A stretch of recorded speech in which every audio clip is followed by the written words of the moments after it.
Word order in Russian is a big topic, even though we don't talk much about it in beginning classes. First of all, Russian word order is really flexible. For example, Oля was in Moscow could be said like this, or like this, or like this. All three of these are possible. So Russian word order is not just a matter of grammar, it's also about context and tone. So while it's flexible, it's not random, and actually it can be really expressive. Entire books have been written about Russian word order, but for these two videos we'll keep it brief with just two big ideas, two tendencies that explain a lot about Russian word order, but that you might not find in books for beginners. The most basic generic word order in Russian is probably this: subject, verb, and then object. Она читает эту книгу. But to really make sense of Russian word order, we'll need to take a look at the broader context, not just of a single sentence, but in a whole conversation. And one strong tendency is that at the end of a sentence, you'll often hear information that is new or emphasized.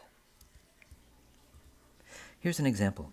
Both of these sentences are perfectly good Russian, but they probably answer different questions. Now, if we're already talking about a book and wondering where it is, then the location, на столе, is the new information, and it'll probably come last.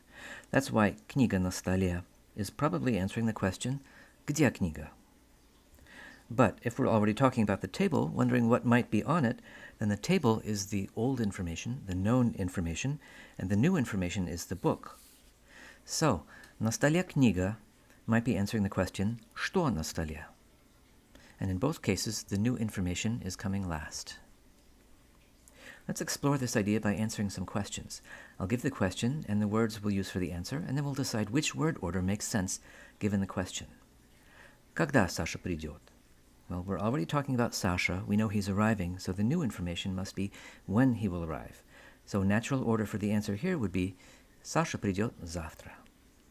But with this second question, we know someone will arrive and it'll be tomorrow, but who? That would be the new information, so it makes sense to say завтра придет Саша. And in both cases, again, the information that's new or emphasized comes last. If you listen to Russian radio, you may sometimes hear announcements like this one. Эту программу транслирует компания «Сетевизор». Now, if we look carefully at the endings here, we'll see that программу is the direct object and компания is the subject. But didn't we say before that the basic order is subject, verb, object? So why would the subject be last in this sentence? Again, I think that context explains the word order. If we're listening to a program, we know that program exists, so that's the old information. We may not know who is broadcasting it. That will be the new information, and so here again, you see that tendency for information that's new or emphasized to come last, even if it is the subject. Summing up, it's very common to see subject, verb, object as a basic word order. But context also plays an important role, with new information often coming last, regardless of whether it's the subject, object, or something else. So even though Russian word order is flexible, it's not random. And also keep in mind that tone and emotional involvement can also play a part, and we'll discuss that in another video.